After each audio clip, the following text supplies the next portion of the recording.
जय महाकाल मेरे प्रिय मित्रों। शर्तिला एकादशी के दिन जरूर पढ़ें ये व्रत कथा, पुण्य फलों की होगी प्राप्ति।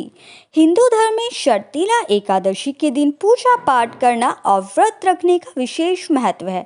आइए जानते हैं इसकी कथा। तो एक समय की बात है, एक ब्राह्मणी अपने पति के स्वर्गवास के बाद भगवान विष्णु की अत्यंत भक्ति में लीन हो गई। वह प्रति मास एकादशी का व्रत रखती थी और भगवान के चरणों में लीन रहती थी, परंतु भक्ति के साथ साथ दान और पुण्य के महत्व को वह नहीं समझ पा रही थी। उसकी भक्ति में त्याग और उदारता का अभाव था। यह देखकर जगत के पालनहार भगवान विष्णु चिंतित हो उठे।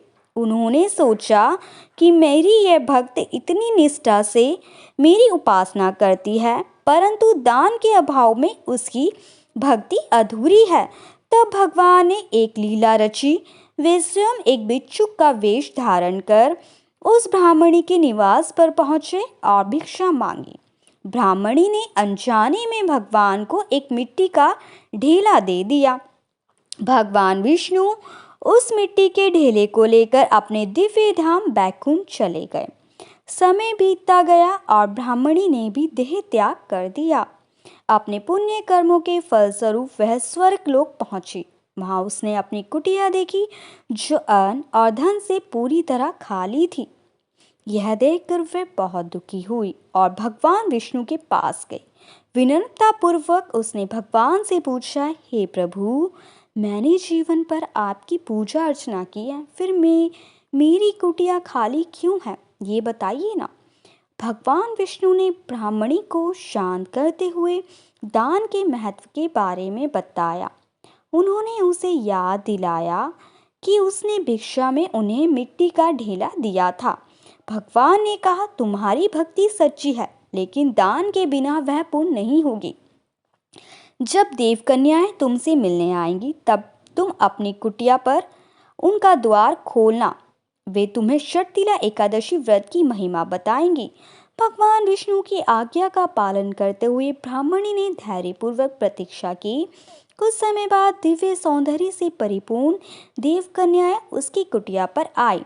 ब्राह्मणी ने उनका स्वागत किया और विनम्रता पूर्वक शर्तिला एकादशी व्रत के बारे में पूछा।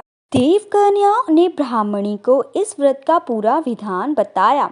उन्होंने बताया कि शर्तिला एकादशी व्रत करने से सभी पापों का नाश होता है और भगवान विष्णु की कृपा प्राप्त होती है। उन्होंने ब्राह्मणी को शर्तिला एकादशी व्रत करने की विधि भी बताई और कहा कि इस व्रत को विधि विधान से करने से सभी मनोकामनाएं पूर्ण होती है। देवकन्याओं के उपदेश सुनकर ब्राह्मणी बहुत प्रसन्न हुई। उसने देवकन्याओं के बताए अनुसार शर्तिला एकादशी का व्रत किया।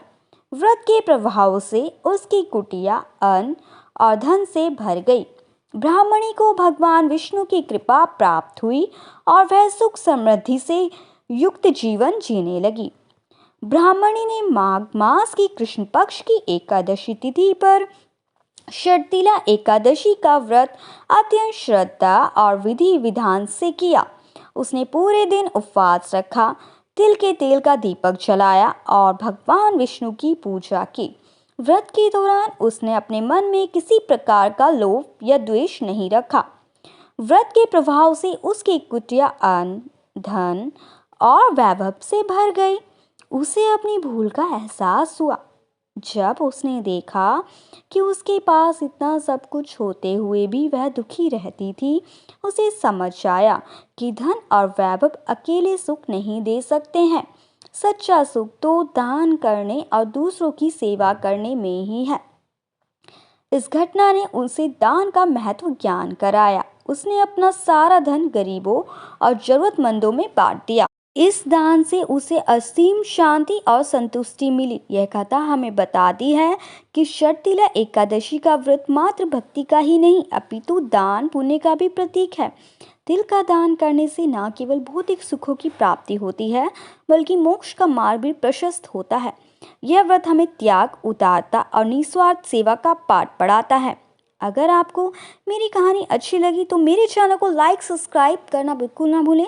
कमेंट बॉक्स में जय महाकाल जरूर लिख दीजिएगा और आप कहाँ से मेरी कहानी सुन रहे हो ये भी जरूर लिखिएगा। जय महाकाल मेरे प्यारे मित्रों।